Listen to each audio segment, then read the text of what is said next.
Arturo Sandoval, thanks for being back in the studio with me. It's great to see you again. Thanks, Arturo. So you were a part of the movement that birthed many of our most important environmental laws more than 50 years ago. As we're standing at this moment in time, this moment in history, what do you see the future of those laws as? Well, I think we're in a really difficult situation now, and the second Trump term is going to continue to, I think, to dismantle a lot of, especially, well, all the federal laws. I think they're going to really dismantle all the laws that were put in place over the last 50 years, starting 50 years ago. I think we're going to see a complete sort of just dismantling of that on a very systematic way, and I think we're going to let major polluters, oil and gas industry, run amok. And I think we're going to be in really bad shape at the end of this next Trump term. So it's not looking good for the planet and for all the living things on the planet, certainly in the short-term future. And definitely we're going to lose the federal protections that we counted on over the last 50 years. I think those are going to be completely gone, or dismantled to a level where they're not enforceable and they can't do what they were intended to do. So I'm not optimistic in the short term. Yeah. So you and I have known each other a pretty long time. Right. And one of the things that I've appreciated lots of things about you, but one of the things I've really appreciated is I feel like you have a big vision. You see the big picture nationally, globally, but your work is very grounded in the local and in this place. What are the things that New Mexicans who care about the environment and community, what are they going to need to do in the coming months and the coming years? You know, I think there's still a lot we can do. We can continue to do what we're already doing locally. Certainly, if you look at the results of the recent election, New Mexico still did very, very well. For example, Gabe Vasquez increased his vote totals over the first time he ran 2 years ago. It went from I think he won by 12 or 1,300 votes, and this time around he solidified that position by about 10,000 votes plus. So and all of our delegation are Democrats, and they're all supporters of the environment. So that's a big, big plus for the state. I think the governor has a mixed bag on environment. But I think a lot of our legislators, leadership in the legislature are very supportive of supporting the environment. So we're lucky in New Mexico in the fact that we are a very blue state with leadership, elected leadership, that does have a commitment to the environment overall.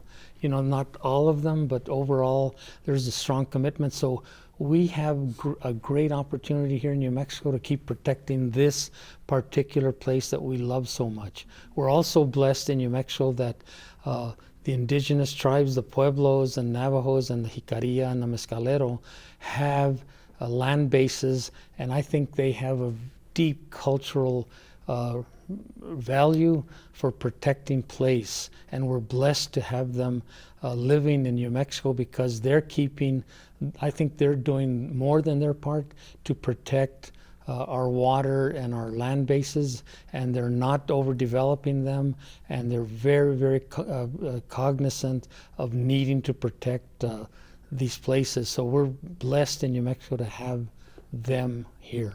Mm-hmm. So what can people do in their own communities, neighborhoods, cities? How do we come together and stand against this dismantling?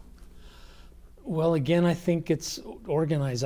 Somebody asked me, what are you going to do as a result of this election? I said, I'm not going to agonize, I'm going to organize. And I think that's the rallying call, that we need to keep doing what we're doing positively to build community, but we need to do it with much more intention.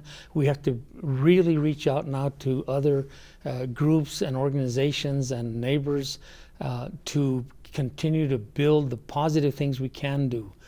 In our center, we do organic backyard gardens this year, all the way from Jicarilla, Apache Nation to Columbus. border to border. We're doing organic backyard gardenings. We have 3,300 people growing their own vegetables. That's not revolutionary, but it's something really tangible that can get people thinking about how they can own their own lives in other areas as well. Not just food, but they can then say, you know what, I don't like the fact that this company is polluting the air here. I'm going to talk to my other neighbors that are growing vegetables, and let's see what we can do about it. So there's great power in local organizing, and we have to redouble our efforts to keep getting ourselves together, keep talking to each other, and do positive things for one another. And that is happening in New Mexico. There's lots of great organizing going on. There's wonderful groups working in different venues. I am saddened, and I think we're in for a really hard time. I think people are going to suffer greatly in New Mexico because of the federal policies that are going to be coming down in the second Trump term. But that's no reason for us to wring our hands and give up. That's a reason for us to continue reaching out to one another and doing the work. Yeah. People have to get off the sofa. Yeah. Get off our phones. And get off their phones, that's right. Yeah.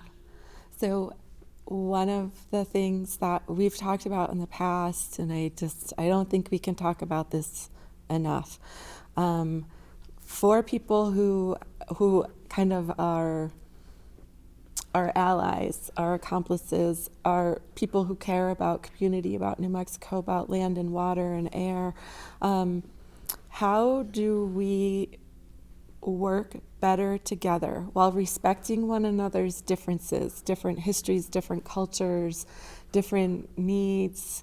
How do we respect one another and not be divided, come together? Well, I think that is happening. There's the civic engagement table, for example, that's been around now for, I don't know if they've been at it at least 5 years, maybe 10, but it's an organization, a collaboration of about 40 or 50 nonprofits all over the state, and they do meet on a regular basis, and they are actually building those coalitions all around the state. So they're doing very intentionally, they're doing that kind of organizing.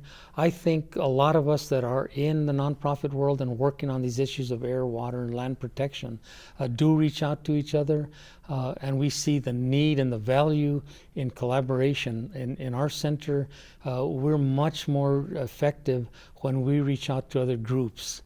And we reach out to groups that you wouldn't normally think of. For example, we work with indigenous and Mexicano communities, and we've been doing a lot of farming support, organic farming, and the backyard gardening work. But now we're also teaming up with Tree New Mexico. We're teaming up with the Forestry Division of the City of Albuquerque, and we're adding to the gardening, we're adding fruit trees. And we're now giving away all over the state. We'll be giving away trees, fruit trees, shade trees, and it's a great way to work with organizations that I wouldn't normally think about, like Tree New Mexico, because frankly they have been historically an all-white organization, but what they're doing is really, really important work, and we reached out to each other. It was a mutual reaching out, and the results have been spectacular. So that's what you do. You say, I've never talked to them before, but they're giving away trees. Why don't we talk to them and see if they can work with us to give away trees to our indigenous and Mexicano communities? And they said, well, great, we'd like to do it. We just didn't know how to do it. Yeah.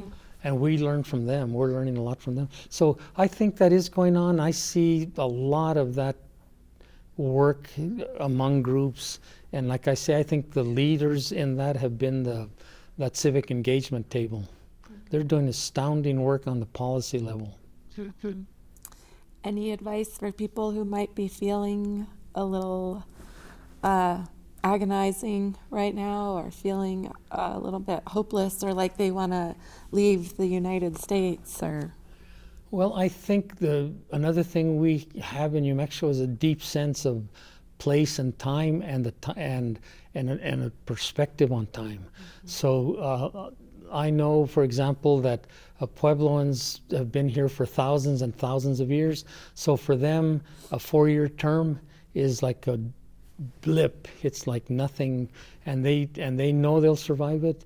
And I think we need to learn from them and say, things are not going to be very good for at least the next 4 years, and we don't know when we hit bottom on sort of this global fascist movement that is going around the world.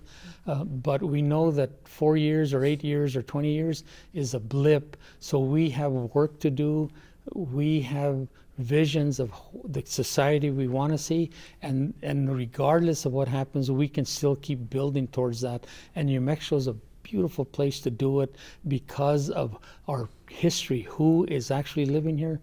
So our indigenous populations have been here for thousands of years, and they have not been erased, even though there's been a constant plan. And the purpose of the federal government since day one of the US of A government has been to completely erase them, and they haven't done it.